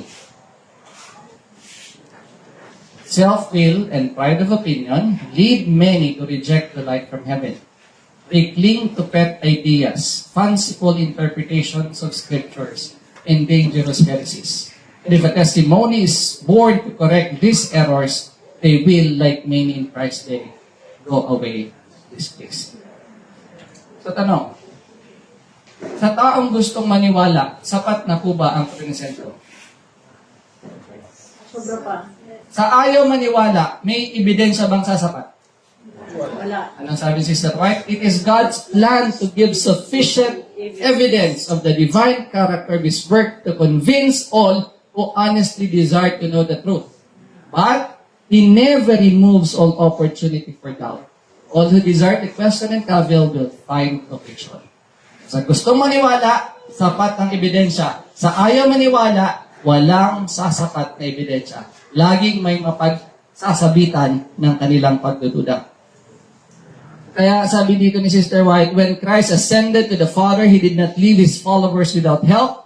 The Holy Spirit as His representatives and the heavenly angels as ministering spirits are sent forth to aid those who against great odds are fighting the good fight of faith. So mga kapatid, we are in a warfare. Ano? We have a spiritual war. Hindi natin kaaway ang sinamang tao. Saan ba tayo nakikipag-away? For we wrestle not against flesh and blood, and against principalities, against powers, against the rulers of the darkness of this world, against spiritual wickedness in high places. Hindi po natin kaaway ang kahit na sinong tao. Ang kaaway natin ay yung gawain ng kadiliman. Pero tanong, tayo bang lahat dito ay sigurado nang magsasama-sama? Pero ang realidad, there may be Judas in the company. And if so, messengers from the prince of darkness are there, for they attend all who refuse to be controlled by the Holy Spirit. Heavenly angels are also present.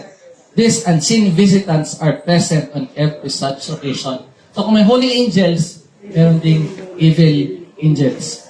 At hinahanap ng evil angels, sino kaya pwede kong impluensyahan para mag-cause ng aguluhan dito sa loob ng kampamento?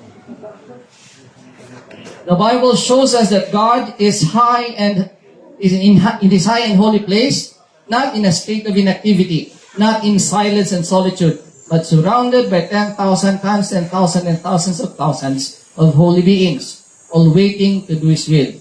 Through these messengers, He is in active communication with every part of His dominion. And paano ang Diyos nagiging presente sa lahat ng dako? By His Spirit, He is everywhere present. Through the agency of His Spirit and His angels, He ministers to the children of men. So, pagtataka kayo, bakit Brett nasali ang angel dyan sa discussion mo? Because some people are claiming that the Holy Spirit are the angels. Ano ba ang position ng pioneers natin? Basahin natin yung sabi ni Will Fox. Basa niyo po ba? The Holy Spirit is the mighty energy of the Godhead, the life and power of God flowing out from Him to all parts of the universe, and thus making living connection between His throne and all creation, as is expressed by another. The Holy Spirit is the breath of spiritual life in the soul. The impartation of the Spirit is the impartation of the life of Christ. It thus makes Christ everywhere present. To use a crude illustration, just as a telephone carries the voice of a man, and so makes that voice present miles away, so the Holy Spirit carries with it all the potency of Christ in making Him everywhere present with all His power and revealing Him to those in harmony with His law. Thus, the Spirit is personified in Christ and God, but never revealed what? As a separate person. Never are we told to pray to the Spirit, but to God for the Spirit. Never do we find in the Scriptures prayers to the Spirit, but for the Spirit. The Spirit is a creative power of God by which angels and all other creatures came into existence. God fills them with His Spirit, His life, and makes them ministers of His life and power to others, especially to His people. He takes His consecrated people and makes them also ministers of His blessings to mankind. The angels are no more the Spirit of God than are His people. Lilinaw natin. Ang angel ay hindi ang Holy Spirit. God is love. He is constantly by Spirit sending forth the blessings of life. But He will not send one blessing out to the world alone. He wants others associated with Him in the joy of giving to others. Hence, He uses angels and men for all His work in this world. So, angels and men brings the presence of the Holy Spirit. But we and the angels are not the Holy Spirit. So sabi pa niya, God is the source of all life. God's life is eternal life, even as He is the eternal God. But God is a person. How can this life be everywhere present? God is everywhere present by His Spirit. The presence of God is therefore His Holy Spirit, and the Holy Spirit is therefore the life of God. Pareho, magkaiba ang conclusion. So we read of the Spirit of life, that the Spirit is life because of righteousness, that the Spirit giveth life. Question 187. What is the difference between the Holy Spirit and the ministering spirits, or are they the same? Ang angel ba ang spirit? Anong sagot ng mga pioneers natin? Si Will Fox pong sumagot nila, no? The Holy Spirit is the mighty energy of the Godhead, the life and power of God flowing out from Him to all parts of the universe, and thus making living connection between His throne and all creation. As is expressed by another, ito na yung binasa natin kanina. Wala. Never do we find the Scripture Spirit, and hindi yung angel ang Holy Spirit. Personality of the Spirit. Some say the Holy Spirit is a person, others say he is a personality, and others a power only. Till how long should this be a matter of discussion?